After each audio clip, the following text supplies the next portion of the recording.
Hi there, everyone. Thanks for tuning in. Firstly, a huge thank you to each and every one of you.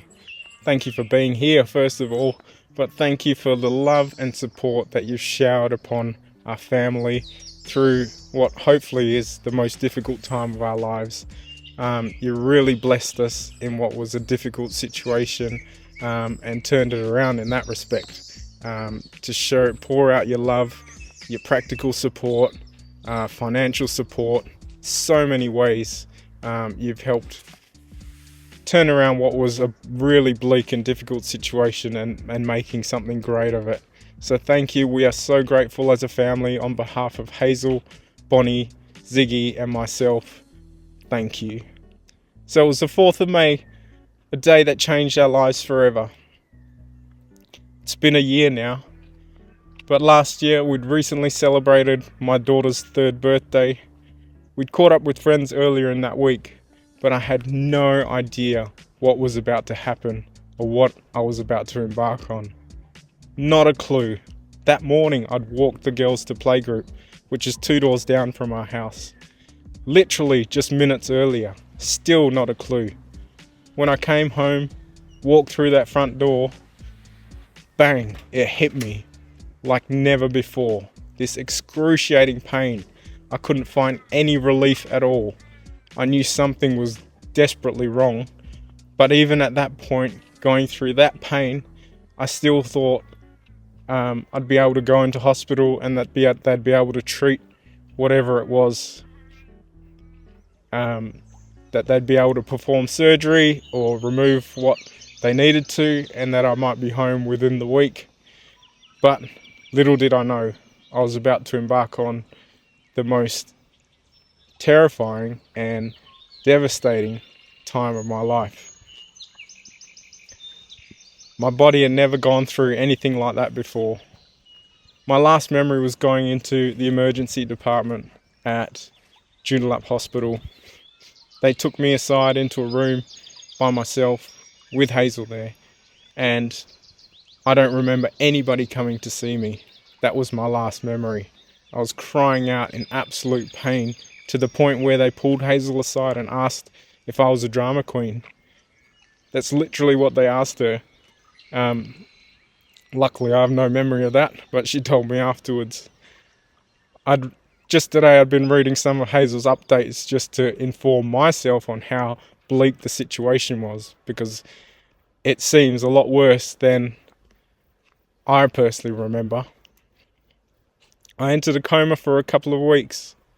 I had necrotizing pancreatitis due to gallstones, which caused a huge infection that got out of control and made multiple of my organs fail, and the outlook was very bleak, to the point where they told Hazel that it would crush my organs and that I'd die.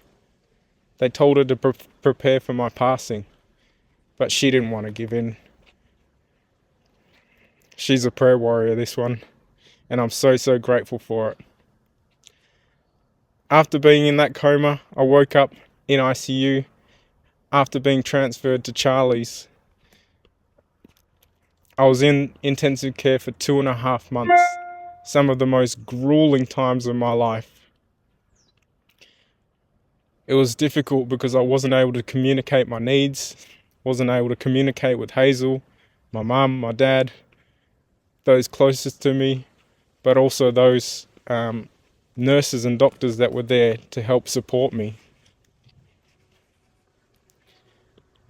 I then went on to the ward for another 2.5 months. 5 months in total I was in hospital for. Each week they would go in and perform a procedure where they'd chip away at my infection, just trying to get as much as they could out each week to remove it safely so that they could access the gallstones. And the final procedure after the end of that 5 months was actually getting to my bile duct where the gallstones had lodged themselves and removing them. It took them the entire 5 months to get to that. I ended up coming out of hospital in a wheelchair. Some of you may have seen that picture. It's an image that will be etched in my mind forever. Hazel wheeled me out, took me home, and even though I wasn't able to walk, I was so glad to be out of there. Even today, I still can't pick up my eldest daughter, but I'm making progress one step at a time. It's been a grueling time of endurance, but I know that God is going to use it for good. Romans 8:28 says that. We know that God works all things together for good. Everybody loves a comeback story. Whether a movie script, a sports star coming back from injury or out of retirement, even a band or a singer like Johnny Farnham on a comeback tour, we all love a good comeback, don't we? People ask me all the time, would I go through it again? In hindsight, and as time passes, it's easier now to say yes to that question. But when I was in the midst of that storm, it was hard to see a way out, to get a clear vision for the future. My thoughts were cloudy and my reality was what was right in front of me. What I saw was a decimated version of myself. I didn't even recognize myself when I looked down at my legs. I was a weight that I hadn't been since I was about 10 or 11. I'd lost 26 kilograms. Hazel tells me that I dropped that very, very quickly. Don't recommend that sort of weight loss program. My 1-year-old daughter was at home starting to walk, which I wasn't only missing out on seeing, but I myself didn't have the strength to stand on my own 2 feet without 4 people helping me just get out of my bedside. That was my reality. Even when we look at the greatest comeback of all time that we recently celebrated at Easter, Jesus' resurrection, even he knew what was about to happen. He told his disciples he would rise on the third day. He knew he would be resurrected, yet he still asked the Father for the possibility of not going through the pain and suffering he had to endure on that cross. Would I rather not have spent 5 months in hospital? Of course not. Undergoing surgical procedures every week, being kept alive by medical devices, not being able to communicate my own needs for months on end? Silly question. However, I wouldn't have had the opportunity to learn what I did, and I wouldn't be able to encourage others going through their own battles. Your comeback's coming too. I truly believe that. Without the pain, the trial, the tribulation, and heartache, there can be no comeback. Again, we look at Jesus' example. We know he conquered death and rose from the grave.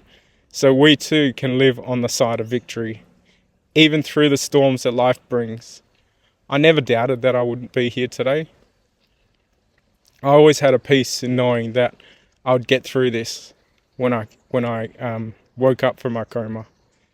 But I didn't live on that side of victory.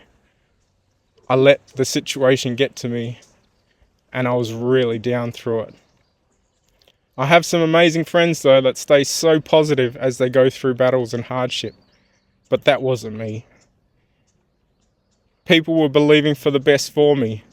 They were lifting me up when I couldn't lift myself up. It was hard. It was rough. But now, a year later, and on the road to recovery, I see progress. I see new life. I see an opportunity to start over in so many ways. It's so much easier now to live on that side of victory. The truth is though, that resurrection hope would have made the world of difference to me in the midst of the storm. We all have our own trials and troubles, big or small. So many times people have since shared their troubles with me and say, "Oh, but it's nothing like what you went through." And I appreciate the heart behind that and the sentiment behind that. But please don't undermine what it is you're journeying through. There's a purpose to it, and better days are ahead.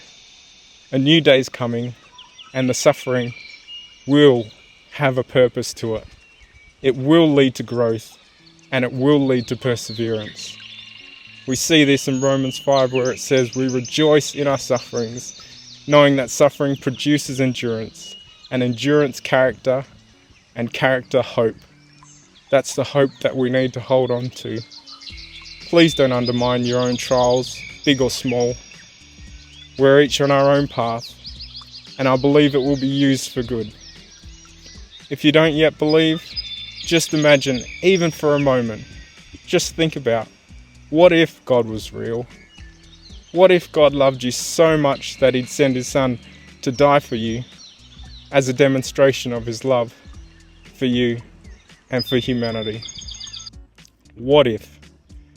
I hope you really ask that question and think about that, because without my faith and the faith of those around me, I wouldn't have been able to get through this the way that I have. He uses ordinary people to do extraordinary things, and I'm so grateful for that. Just like the way you all came rushing to our aid, which was beyond extraordinary for us. You're a true answer to our prayers. Be encouraged, friends. No matter what it is you're going through, just remember, there's no comeback without the trial. There's no comeback without that suffering. And we all love a good comeback story. I hope you've been encouraged in whatever it is you're going through or you're facing today, big or small. And please, continue to hold on to that hope. Better days are ahead. Thanks for listening along. I'm grateful for each and every single one of you. Appreciate you. Big love.